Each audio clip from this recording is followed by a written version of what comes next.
বাঙালি বাড়িতে ভেজ মানেই স্পেশাল একটা রেসিপির মধ্যে পনির তো অবশ্যই থাকবে।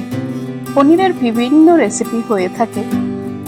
অমৃতসরি পনির ট্রাই করতে পারেন।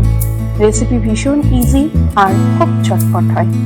নমস্কার, রান্নার নতুন রসায়নে আজ দেখাবো অমৃতসরি পনির।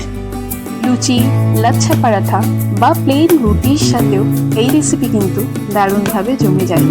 রেসিপি রইল আপনাদের জন্য। লাগছে টক দই 4 চামচ, 1 টিস্পুন ধনে গুঁড়ো, 1 টিস্পুন গরম মশলা গুঁড়ো, স্বাদ মতন নুন, 1 টিস্পুন হলুদ দিয়ে দইয়ের সাথে মশলাগুলোকে ভালো করে মিক্স করে সাইডে রেখে দিতে হবে। এবার একটি ফ্রাইং প্যানে 1 টেবিল স্পুন মতন তেল নেব। তেলের মধ্যে দেব 1 টিস্পুন বেসন।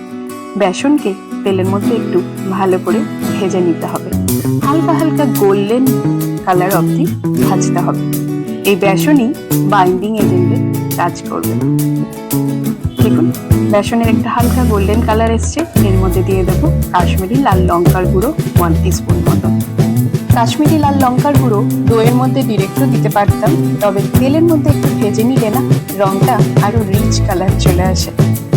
এবার তেলে ভাজা বেসন কাশ্মীরি লাল লঙ্কার গুঁড়োকে দিয়ে দিতে হবে দইয়ের মধ্যে। ভালো করে মিক্স করে ঢাকা দিয়ে পাশে রেখে দিতে হবে। পনিরের কিন্তু এটাই হচ্ছে আসল মশলা। এবার ফ্রাই প্যানে দেবো হচ্ছে বাটার। তার মধ্যে দেবো 1/2 টিস্পুন মতন জিরে। জিরেটা ভাজা হয়ে গেলে এক এক করে রসুন কুচি, আদা কুচি আর লঙ্কা কুচি দেবো।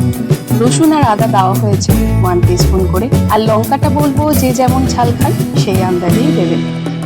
3টে জিনিস ভালো করে ভাজা হয়ে গেলে দেবো এর মধ্যে পেঁয়াজ কুচি।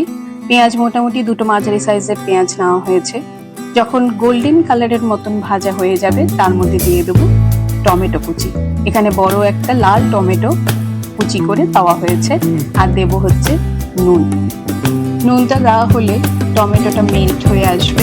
ঢাকা দিয়ে দিয়ে কিন্তু পেঁয়াজ আর টমেটোটাকে ভাজতে হবে। ভাবতে পারেন আগেও তো নুন দিয়েছি দইয়ের মধ্যে। হ্যাঁ, বুঝে শুনে নুনটা দেবেন, যে যেমন নুন খান। ভাজা হয়ে গেলে এর মধ্যে ওই যে দইয়ের ব্যাটারটা রেডি ছিল দেওয়ার পর ভালো করে ভাজতে হবে। দই থেকে খুব সুন্দর তেল ভেসে উঠবে। এটা ঢাকা দিয়ে দিয়ে আমরা ভাজবো। আর এর মধ্যে যেটা মেইন ইনগ্রেডিয়েন্টস পড়বে তা হচ্ছে ছানা। আপনারা চাইলে পনিরকে গ্রেট করেও নিতে পারেন। আমি এখানে 250 গ্রাম মতন ছানা নিয়েছি। দেখুন, এখানেও এই মশলাটা ভালো করে ভাজা হয়ে গেছে।